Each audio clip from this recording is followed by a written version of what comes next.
Então, gravando de novo. Deixa eu compartilhar a tela toda.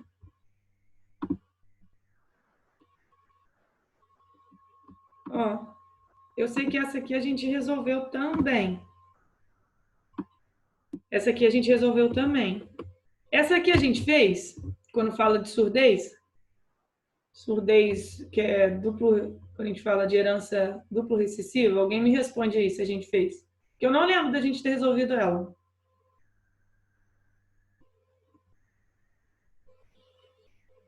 Eu acho que não, mas não tenho certeza. Então a gente resolve essa aqui de novo, só para a gente ver. Porque eu lembro que a gente começou a resolver, mas eu acho que a gente não terminou todas. Então vamos ver essa. Na espécie humana, há um tipo de surdez que tem determinação genética autossômica. Dois genes não alelos dominantes, D e E, interagem de modo que, na falta de qualquer um dos dois, o indivíduo será surdo. Na falta, que a gente diz, é quando for Dzinho, Dzinho, Ezinho, Ezinho. Ocorrendo um casamento entre um casal normal homozigoto, para os dois loci, com uma mulher heterozigota também para os dois loci, então, o que eu coloquei aqui, ó?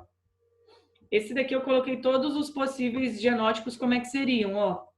Dzão traço, Ezão traço, normal. Se você tem Dzinho, Dzinho e tem Ezão traço, surdo. Se você tem Ezinho, Ezinho, surdo. Se você tem os dois recessivos dos dois genes, surdo também.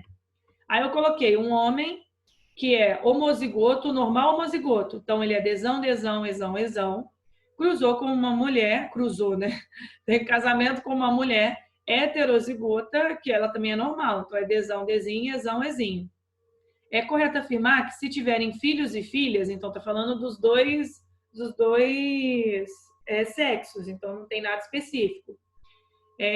Se tiverem filhos e filhas para os dois lotes, é correto afirmar o quê, né? Aí você faz o cruzamento, você vê que todos os meninos e todas as meninas terão audição normal, todos os meninos e meninas serão surdos, somente os meninos serão surdos, somente as meninas serão surdas, metade dos filhos, independentemente do sexo, serão surdos. O que vocês marcariam aqui? Tá, ok, já estou sabendo. O que vocês acham aqui?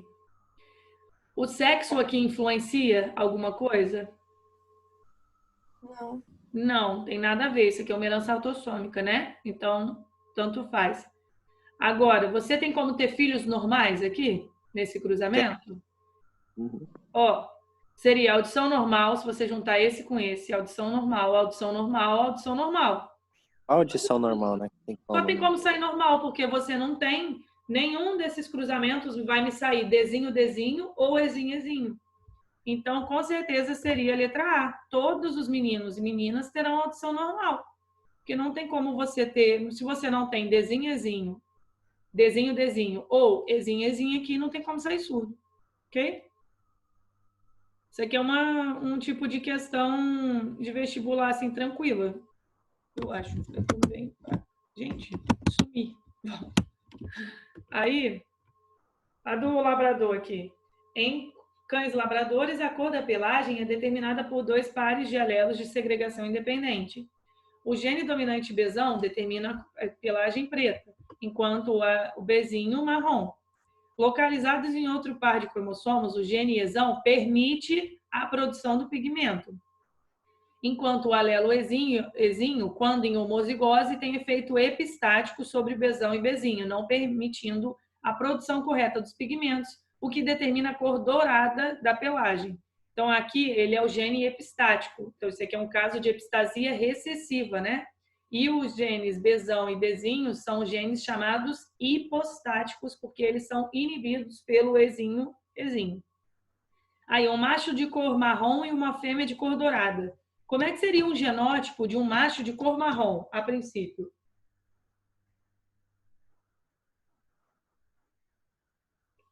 Como seria um macho de cor marrom? Alguém responde aí, gente. Seria o recessivo. Calma aí que eu tô lendo o enunciado.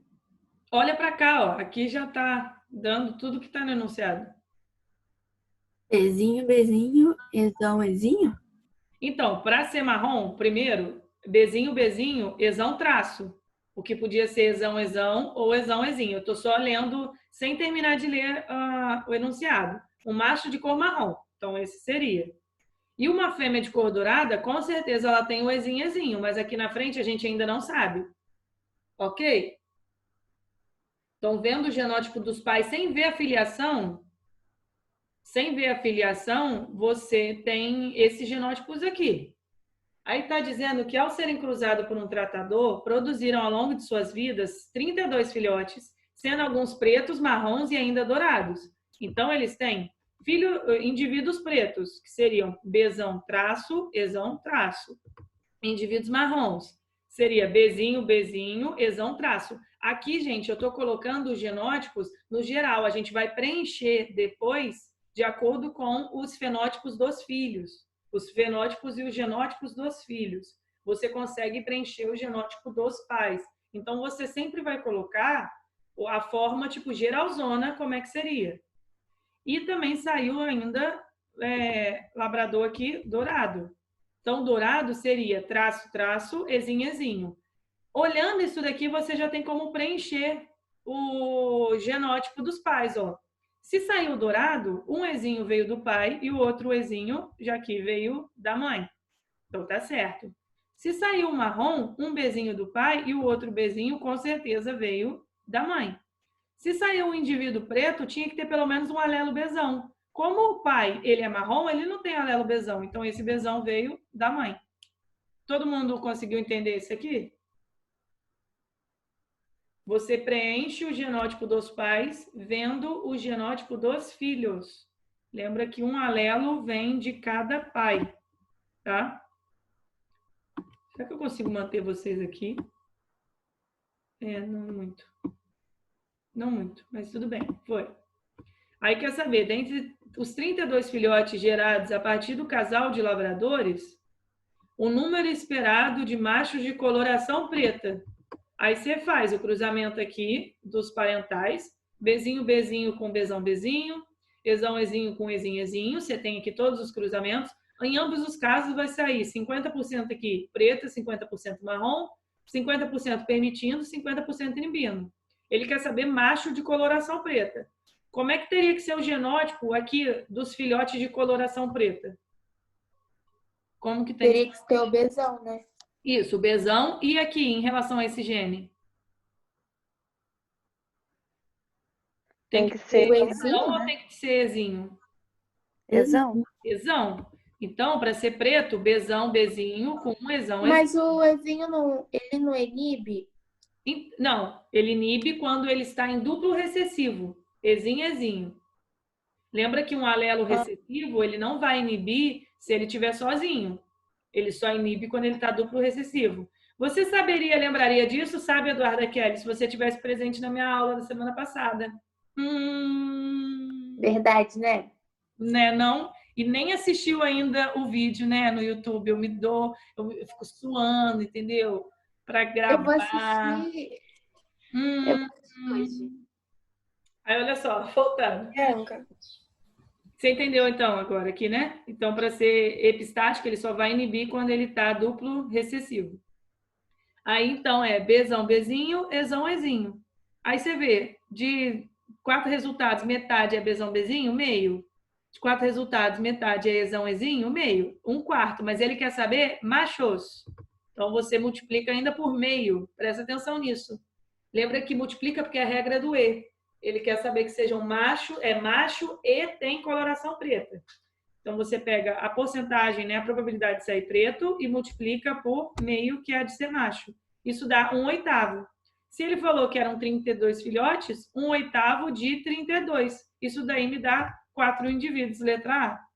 Essa questão aqui, muito vestibular gosta desse exemplo.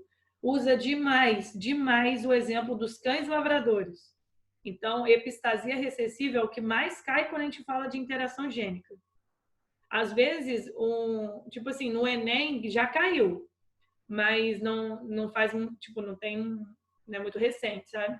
Mas o Enem poderia colocar uma questão mais contextualizada, uma questão falando sobre herança da cor de pele, associando também com conceito social, né? E aí colocaria a interação gênica, a herança quantitativa. Mas isso daqui cai muito, FUVEST, Unicamp, Unifesp, Unesp, tudo, tá? Aí, ó, admita a inteligência como uma característica genética poligênica autossômica dependente da ação de 5 pares de genes.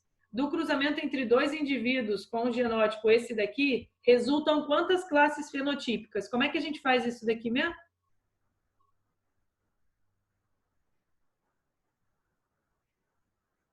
Como é que a gente faz isso? Pessoal que estava na aula da Bianca, prestando atenção. Tem que separar o que seriam os gametas de cada um, né? Tipo, você teria o gametazão, gametazinho, Bzão, Bzinho e tal. Então, olha só. Isso daqui é a formulazinha que a gente mostrou. Olha só. Fenótipo, eu quero saber quantos fenótipos são, é igual ao número de poligenes mais 1. Então, fenótipo, quantos poligenes tem? Nós temos 1, 2, 3, 4, 5, 6, 7, 8, 9, 10. 10 poligenes mais 1, isso me dá 11 classes fenotípicas. Isso daqui, gente, é diferente daquela fórmula para você saber o número de gametas. Lembra que aquela fórmula do número de gametas era 2 elevado a n, sendo que n era igual o número de genótipos heterozigotos que você teria aqui. Aqui não. Eu quero saber do cruzamento de 2 indivíduos com esse genótipo, quantos fenótipos vão me dar? É só você pegar o número de poligenes, que é de cada alelinho aqui, de cada gene, e somar mais 1. Me daria 11 classes fenotípicas. Ok? Então, adoro esse GIF. Tem mais exercícios no livro para vocês fazerem. Eu acho, inclusive... Peraí. A aula não acabou ainda não, tá, gente? Só para avisar. Eu acho, inclusive, que tem aqui, ó, dentro da questões Enem. Ah, não, isso aqui Depois vocês vão dar uma olhadinha no livro de vocês, na página 133, tem atividades discursivas. E tem uma parte lá embaixo, é pouca coisa, só tem 2. Mas tem de pleiotropia e interação gênica. Então, vale a pena vocês fazerem. Porém, eu vou mandar uma listinha de exercícios para vocês com mais questões sobre isso, falando sobre também herança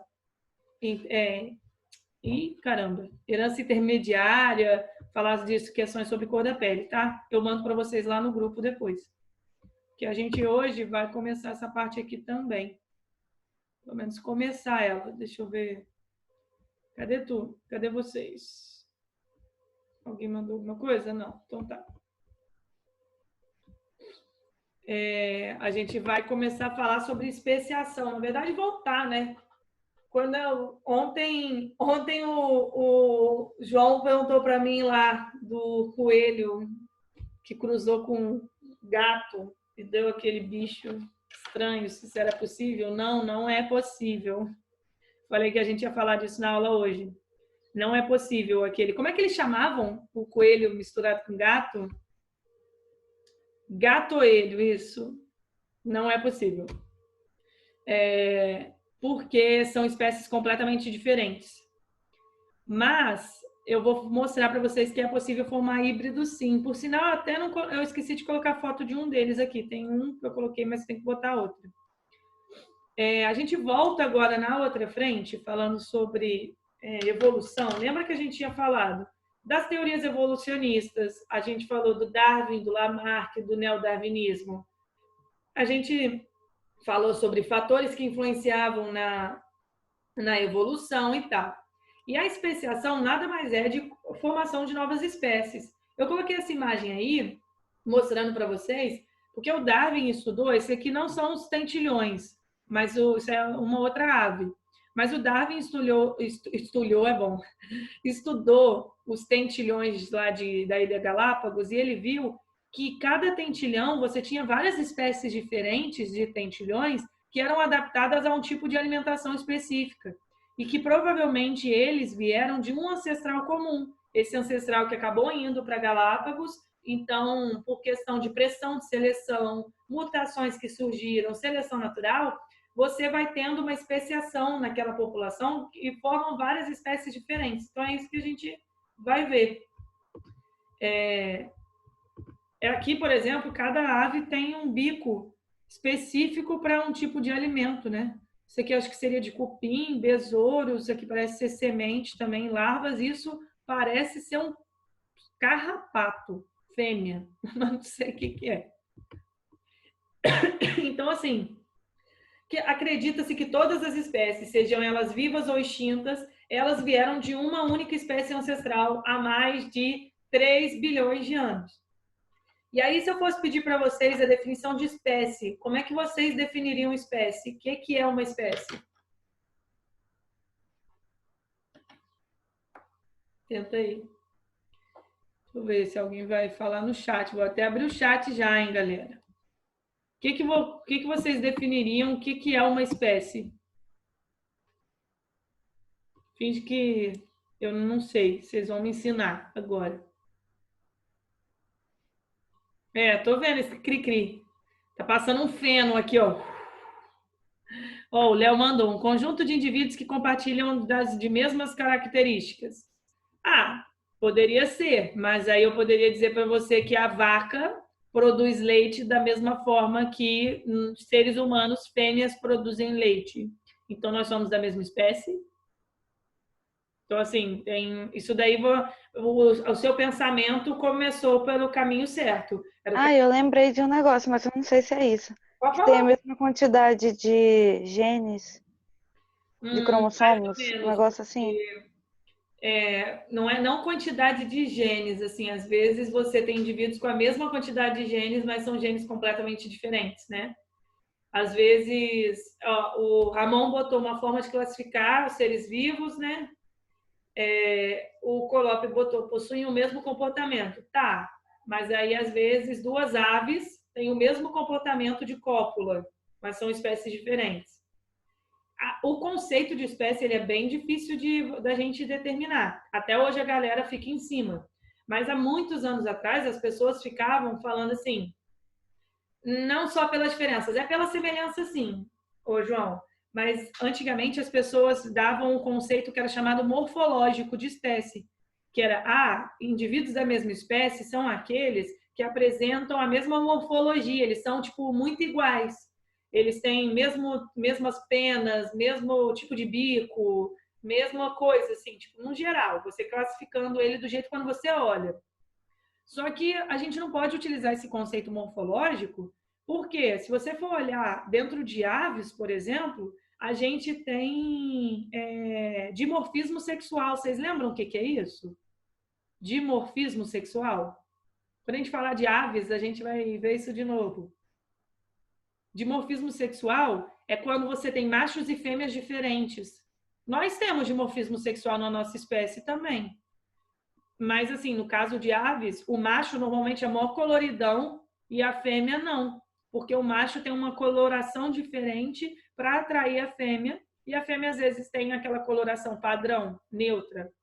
E isso, se você fosse considerar só o conceito morfológico de espécie, você falaria que eles não são da mesma espécie. Porque eles são diferentes. Então, assim, o conceito morfológico, sim, aborda as características semelhantes entre eles, mas teve depois o surgimento do conceito tipológico, que indivíduos da mesma espécie são populações conjunto de indivíduos que conseguem cruzar entre si e gerar descendentes férteis. E eles se tornam isolados reprodutivamente de outras espécies. Isso quer dizer que se eu pegar essa espécie e botar para cruzar com a outra, não vai conseguir. Nós teremos mecanismos de isolamento reprodutivo. Seja, não consegue produzir o zigoto, ou produz o zigoto e ele não é viável, ou ele é estéril. Então, assim, isso é meio amplo. É claro que hoje em dia a gente utiliza genética demais, que nem foi a Cecília, né, que falou da questão dos genes. A gente usa muita genética para comparar.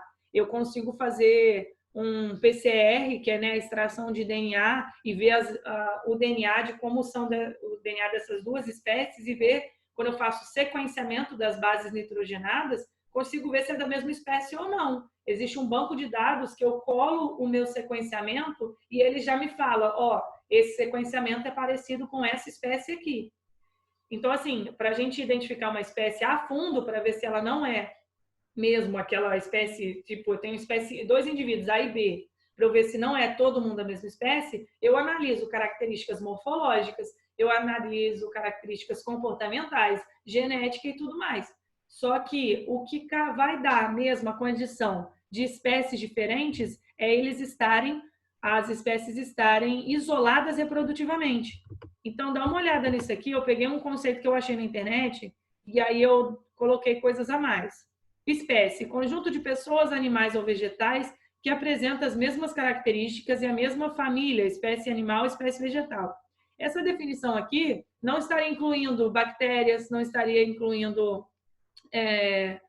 fungos, protozoários, então não achei muito legal. Mas isso aqui, quando fala apresenta as mesmas características, conceito morfológico mais. Agora, categoria de classificação taxonômica usada para descrever os seres que morfologicamente parecidos se reproduzem gerando descendentes férteis. Ok, já parece um pouco o conceito tipológico. Porém, eu coloquei aqui embaixo, eles estão isolados reprodutivamente de outros grupos. Eles geram descendentes férteis e não conseguem cruzar com outras espécies. Por isso que coelho não vai cruzar com gato. Você tem incompatibilidade de inúmeras formas. Você tem incompatibilidade de aparelho reprodutor, de gametas. O número de cromossomos do gameta do coelho é diferente do número de cromossomos do gameta do gato. Quando eles se encontrarem, não tem como formar um zigoto viável. Mas é claro que existem híbridos. Alguns híbridos eles podem se dar super bem.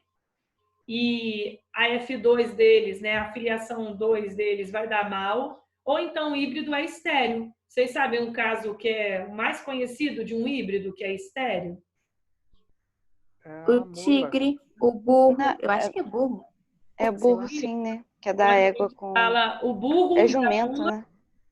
É o cruzamento tipo de um cavalo com uma jumenta ou uma égua com um jumento. São espécies diferentes, mas vocês vão ver que eles são do mesmo gênero. Então, de alguma forma aparentada, eles são. Ambos são Bianca, Oi? uma dúvida. Lá na Ilha da Queimada tem... É o mais perigoso do mundo, né? E tem várias cobras lá. Essas cobras, mesmo não sendo da mesma espécie, eu não sei se está certo, elas geraram novas espécies. E lá, tipo, tem uma espécie de cobra que só tem lá. Especiação. Não foi? O quê? Aconteceu o processo de especiação lá na ilha. Tipo, Entendi. uma nova espécie, uma população. A gente vai ver isso de como são os processos de especiação.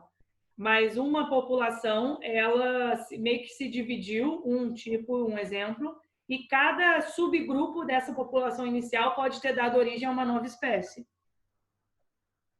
Pode ter acontecido isso, tá?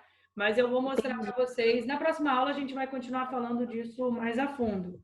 Mas só para mostrar para vocês que tem 3 tipos. No livro de vocês vai falar 4, mas eu vou focar em 3 tipos de especiação. Aqui é a alopátrica e a simpátrica. Dentro da alopátrica ainda tem uma outra. O tipo de especiação alopátrica é quando você tem um isolamento geográfico entre os indivíduos de uma população. A gente já vai ver. E a simpátrica não tem isolamento geográfico, eles estão no mesmo ambiente. Ela é bastante estudada em genética.